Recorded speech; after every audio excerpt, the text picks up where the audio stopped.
गांव का प्रशासन। आज हम क्लास 6 की एनसीईआरटी का चैप्टर 6 देखेंगे। तो चलिए शुरू करते हैं। गांव में जमीन को लेकर झगड़ा होता है, जिसमें व्यक्ति ए और व्यक्ति के बीच में झगड़ा होता है। एनसीईआरटी में कुछ और नाम दे रखे हैं, मैं एज ए आपको सिंपल लैंग्वेज में समझाने के लिए ए और बी का प्रयोग कर रही हूँ। तो जो बी होता है वो ए के खेत में मेड़ को पीछे करके अपना खेत बढ़ा लेता है। तो ए उसके घर जाता है उससे बोलने कि उसने ऐसा क्यों करा, तो बी उसके साथ मारपीट करना शुरू कर देता है। तो जो ए होता है वह थाना या पुलिस स्टेशन जाता है और अपनी रिपोर्ट को लिखवाता है। और रिपोर्ट को लिखवाने के बाद जो स्टेशन का अधिकारी होता है वह उसको आश्वासन देता है कि कल एक अधिकारी जाकर इस मामले की जांच करेगा। अब जो ये कार्य मारपीट के द्वारा हुआ उसको एक और तरीके से शांतिपूर्ण तरीके से निपटान किया जा सकता है। इसका अगर हम एक और तरीका देखें तो वह क्या हो सकता था, उसका नाम है राजस्व विभाग, जो कि जमीनों की नाप व रिकॉर्डों को अपने पास सुरक्षित रखता है। इसको हम पटवारी, कानूनगो, ग्रामीण अधिकारी या लेखपाल भी कहते हैं। तो ये जो अधिकारी होता है यह जमीनों की नाप को, जमीनों के रिकॉर्डों को अपने पास सुरक्षित रखता है। इसके जो नाप के जो तरीके होते हैं वो भी अलग अलग हो सकते हैं। जैसे यदि वो जंजीरों से लेता है तो उसको जरीब कहते हैं। ये जो नाप लेता है इसके माध्यम से पटवारी को पता लग सकता है कि उसके द्वारा पहले से जो नाप लिया गया था, तो यदि वो नक्शे से मैच खाता है आज की जमीन तो ठीक है, यदि वह उस नक्शे से मैच नहीं खाती तो जो जमीन है उसको पीछे खिसकाया गया है। जमीन मतलब जो मेड़ है बीच की उसको बढ़ाया गया है अपनी तरफ। ठीक है, तो जो पटवारी होता है इसके लिए इन सारी चीजों को मैनेज करने के लिए और जो किसान हैं उनको किसी तरह की असुविधा ना हो, इसलिए जो पटवारी किसानों से भूमि कर भी इकट्ठा करता है। जो सरकार होती है उसको पटवारी के द्वारा जानकारी दी जाती है कि किस किसान ने किस फसल को उगाया है, कितनी जमीन पर उगाया है, यह वह सब रिकॉर्ड के माध्यम से ही करता है। यदि किसानों ने फसल के पैटर्न में कोई बदलाव किया होता है या कहीं उन्होंने कुआं खोदा तो वह सबका हिसाब रखता है कि किसी भी तरह की चूक रिकॉर्ड में नहीं होनी चाहिए। वह प्रतिदिन इसके जो अपडेट होते हैं उनको सही करता है। विभाग के लोग इसका निरीक्षण करते हैं। जो पटवारी के अंदर काम करते हैं या पटवारी जो वो तो इसका निरीक्षण करते हैं कि कहाँ क्या चीज बदलाव हुई। और जो लेखपाल होता है उसके ऊपर भी एक अधिकारी होता है, वह जो लेखपाल के कामों का निरीक्षण करता है कि कितना क्या चीज सही कर रहा है।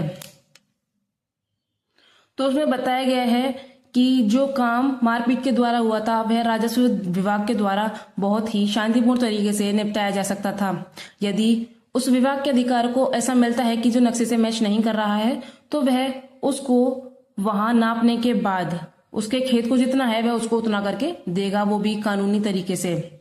उसके बाद में अगर हम देखें तो जो भारत है वह कई राज्यों में बटा हुआ है और जो राज्य होते हैं वह कई जिलों में बटे होते हैं और जो जिले होते हैं वह कई उपखंडों में बटे होते हैं जिनको हम तहसील कहते हैं।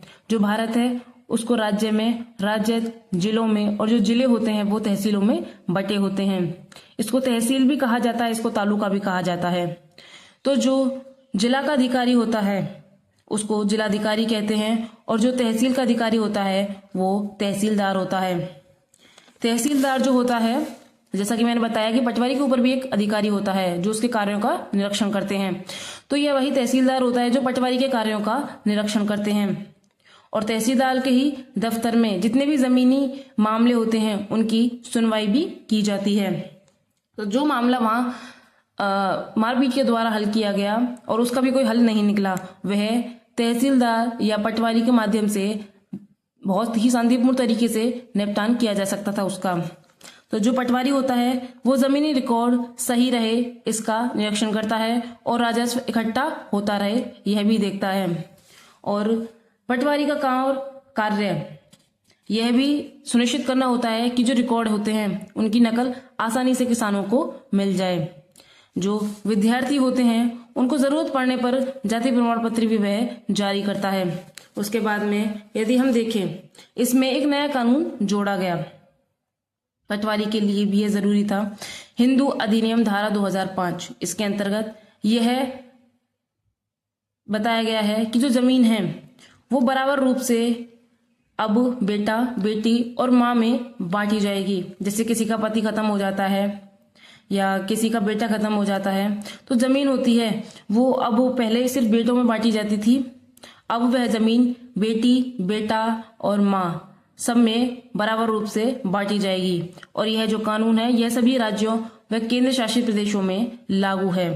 तो इस चैप्टर के अंतर्गत हमने यह देखा है कि जो जमीनी विवाद होते हैं गांव के प्रशासन में, जैसे उसको हल किया जाता है, तो गांव के प्रशासन से होता है उस क्षेत्र में एक पुलिस थाना।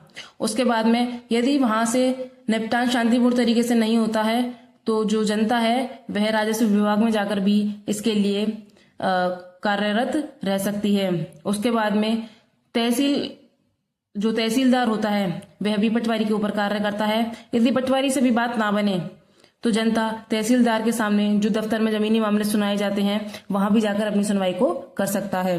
तो इसमें पूरी तरह से यह बता है कि ग्राम स्तर पर जिस तरीके से प्रशासन के कार्य होते हैं वह किन किन स्तरों पर होते हैं। तो आज के लिए इतना ही, मिलते हैं नेक्स्ट वीडियो में।